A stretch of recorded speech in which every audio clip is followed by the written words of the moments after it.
तो ये सब बार बार ना हो, इसलिए अमरलोक पूरा मल्टीवर्स अमरलोक बन जाए, इसकी पूरी प्रोसेस होने वाली है और पूरा परम प्रकाश की पूरा मल्टीवर्स परम प्रकाश का बनने वाला है। तो उसके लिए हमारे आपको कई वीडियो है वो देखना पड़ेगा, पूरी प्रोसेस कैसे, जब धरती पर भी कई मनुष्य जागेंगे, आत्मस्वरूप बनेंगे, आत्मज्ञान लेंगे, ब्रह्म ज्ञान लेंगे। तो आत्मज्ञान से ब्रह्म ज्ञान माना ब्रह्मांड का आदि मध्य का ज्ञान, महाब्रह्म ज्ञान माना महाब्रह्मांड माना गैलेक्सी का ज्ञान, परम महाब्रह्मांड माना यूनिवर्स का ज्ञान, परम महाब्रह्म का ज्ञान। तो ये सब ज्ञान आप लोगे तो उसमें जो सर्जन विसर्जन हमेशा होता रहता है, मल्टीवर्स का भी, पूरे मल्टीवर्स का भी सर्जन विसर्जन होता रहता है। तो ऐसा ना हो, सर्जन विसर्जन की जरूरत ना पड़े, हमें हमेशा अमर लोग हो, ये प्रलय ना हो, कोई किसी भी प्रकार का प्रलय ना हो, हमेशा परम सुख परम आनंद की दुनिया हो, परम शांति की दुनिया हो। ऐसा ज्ञान, नई दुनिया के लिए नया ज्ञान पूरा दिया हुआ है। और ये जो परम ज्ञान है, परम ज्ञान न लिखा गया किताबों में, आपको कहीं भी नहीं मिलेगा।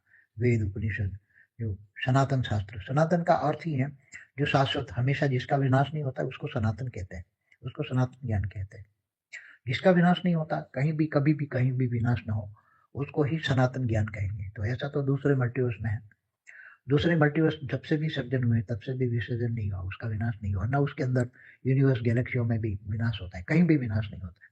क्योंकि मृत्यु लोक माना पांच तत्वों की दुनिया है ही नहीं, वहां तो परम लाइट की दुनिया, परम प्रकाश की दुनिया है। तो जहाँ अमर धाम माना परम धाम में, ब्रह्मलोक में जहाँ ब्रह्म रहता है, निर्गुण निराकार ब्रह्म रहता है, ब्रह्मापुरी नहीं, जहाँ ब्रह्मा रहता है उसको ब्रह्मापुरी कहते हैं, ये ब्रह्मलोक है जहाँ निर्गुण निराकार ब्रह्म रहता है। तो ये परम धाम जो है, ऐसे छोटे छोटे परम धाम होते हैं हर जगह, छोटे परम धाम, महापरम धाम, परम परम महाधाम। तो ये सब अलग अलग परम धाम भी अलग अलग परम लाइट की कला के होंगे, मगर ये मृत्यु लोक नहीं होगा, पांच तत्वों की दुनिया नहीं होगा, 14 लोक नहीं होंगे, सब परम धाम। तो ये यूनिवर्स गैलेक्सी सब कुछ बदलने वाला है, उसका पूरा ज्ञान पहले दिया है। सुनिए, ज्ञान सागर में डूबिए, विचार सागर मंथन कीजिए। तो जब ये ज्ञान आता है बुद्धि में, भगवान कृष्ण ने भी गीता में कहा है, मैं जब तक ध्यान योग से नहीं मिलता, ज्ञान से मिलता, ज्ञानी तो आत्मा मुझे विशेष प्रिय है।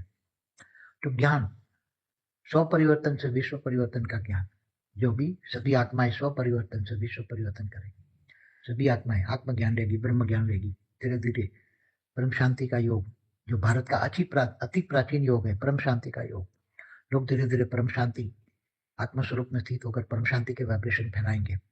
तो घर में भी परम शांति, सूक्ष्म शरीर कारण शरीर में भी परम शांति फैल जाएगी, लोगों को परम शांति का अनुभव होगा। परम शांति के योग के द्वारा परम शांति के वाइब्रेशन आत्मा स्वरूप में स्थित होकर परम शांति के वाइब्रेशन फैलाएंगे। तो अलग अलग कलाओं की आत्मा है धरती पर।